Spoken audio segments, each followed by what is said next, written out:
গাজায় স্থায়ী যুদ্ধবিরতি এবং মানবিক সংকট সমাধানে রোববার ফিলিস্তিনকে রাষ্ট্র হিসেবে স্বীকৃতি দিয়েছে যুক্তরাজ্য, কানাডা ও অস্ট্রেলিয়া। তিন দেশের প্রধানমন্ত্রী পৃথক এক বিবৃতিতে ফিলিস্তিনকে স্বীকৃতি দেওয়ার কথা জানিয়েছে।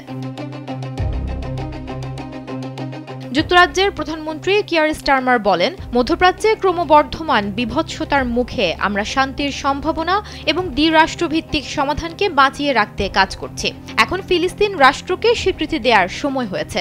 শান্তি ও দ্বিরাষ্ট্রভিত্তিক সমাধান পুনরুজ্জীবিত করার আশায় আজ আমি এই মহান দেশের প্রধানমন্ত্রী হিসেবে আনুষ্ঠানিকভাবে ফিলিস্তিনকে স্বীকৃতি দিচ্ছি।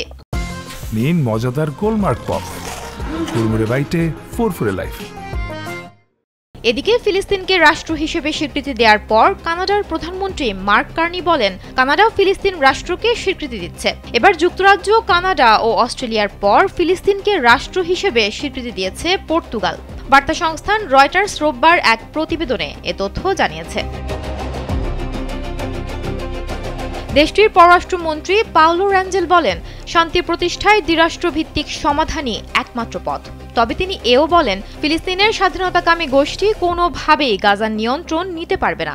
পাশাপাশি তিনি সব জিম্মিদের মুক্তির আহ্বান জানিয়েছেন। এদিকে যুক্তরাজ্য, কানাডা, অস্ট্রেলিয়া ও পর্তুগালের ফিলিস্তিনকে রাষ্ট্র হিসেবে স্বীকৃতি দেওয়ার বিষয়কে ভালোভাবে নেয়নি ইসরায়েল।